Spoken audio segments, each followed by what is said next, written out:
Good morning, church. In case you're wondering why I'm up here, I'm number 23 on the prayer list. That's true. Tom Lohner, in case you didn't know me yet, right? Oh Yeah, my goodness. anyway. But I'm here to tell you about my Jesus. How many of us often wonder if God is working in our lives? Everybody's got to raise their hand on that one. It's easy to get into a rut where we get up each day and go through life's basic issues and never realize that God is working miracles. He's always working miracles. Amen. Even in my case, I work for God and serve Him as often as I am able. I see His healing graces restore lives all the time, like in prison, for example. And for this, I am blessed beyond description. However, in spite of this, it is easy to lose perspective and not notice His grace working directly in your own personal life. You all may recall that last Thanksgiving I was diagnosed with congestive heart failure and atrial fibrillation, which is the abbreviation is AFib. After medication and various tests, my new cardiologist in Greensville said that my heart was okay and that I could wait until 2025 to get my initial consultation. The earliest that appointment could happen was like 3 months later in March. During this appointment, my cardiologist indicated that my congestive heart failure was most likely a result of my AFib and that my heart was actually not working efficiently and allowing fluid to build up in my body, which is thus, how I ended up with the congestive heart failure. He noted that he had an opening in 2 days for a procedure, cardioversion, that could put my heart back into normal sinus rhythm. I gladly accepted this good fortune. Unfortunately, 2 days later, my heart went back into AFib. 2 months later in May, at my follow-up visit, my cardiologist referred me to an ECU electrophysiologist. 2.5 months went by, and I had not been able to reach his office, let alone make an appointment. I had to call my cardiologist to intervene, and finally, this was scheduled on October 31st, just the end of last month. 2 weeks ago, they called and canceled this appointment and moved it to December 4th, almost 1 year after I had first been diagnosed with my initial condition of congestive heart failure. You can imagine I was frustrated, very disappointed, but you have to just have faith and trust in God that He's working to make things happen, right? Last weekend, October 25th, was our oldest son Nick's birthday. Kim and I decided to visit him and his fiancee, Mary Ann, at their campground near Charles City, Virginia, and spend the evening celebrating his birthday. Then the bottom fell out. Friday evening, we all went to dinner, and at the campground restaurant, we had just finished ordering. As we sat there, things started to get very dim and gray for me. I was blacking out. Mary Ann is an RN and noticed that I was sweating and turning white.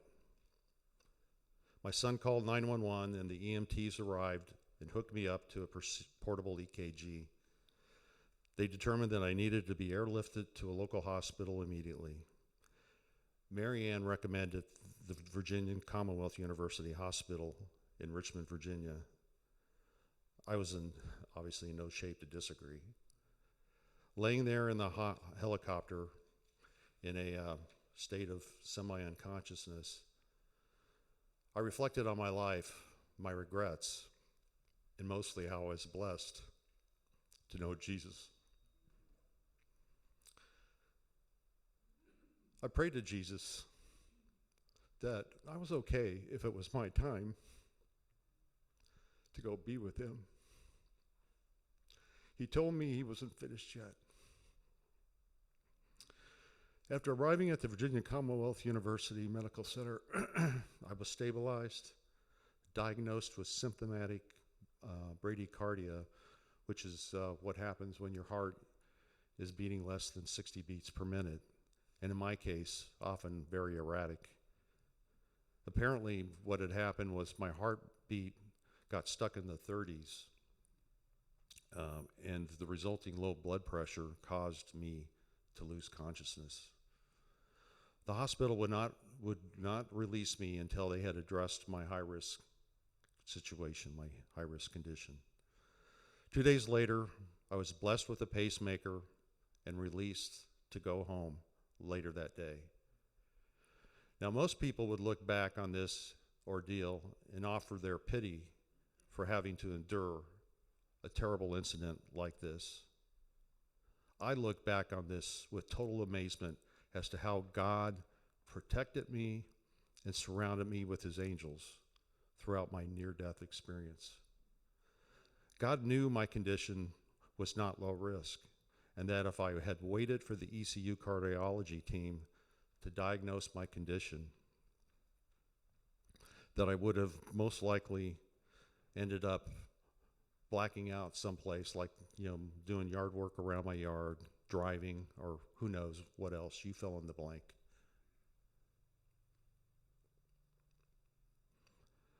In addition, he waited for a moment to when I was surrounded with my loved ones and an RN to boot. My son's prompt summons of the EMT in the flight for life minimized my time to receive immediate care. As proof of his hand in this situation, he arranged for one of the helicopter paramedics to be a young man that I had ministered to and with 17 years prior. In addition, God sent me to the best medical center on the East Coast for cardiac electrophysiology. Can you imagine that? The director of the program is world-renowned, and they are leading numerous clinical trials to improve various cardiac procedures. The hospital staff were amazing. They were able to access my ECU medical records because VCU and ECU are on the same software system. The nurses and doctors genuinely cared for me and my condition, and their kindness was undeniable and awesome. Even my roommates, I had two roommates over the course of the weekend. They were like, it's hard to describe how we connected in that short time. Angels were everywhere I turned. In closing, always remember that our God is a waymaker. He is a waymaker. He is always working, even though we may not see it or recognize it. Remember, his gift of life is given to us each day, even when we just are waking up. Do not forget to treasure those who God has blessed you with and those that you live life with. Dedicate each day to love and serve the Lord. And most importantly, I thank you all for your prayers.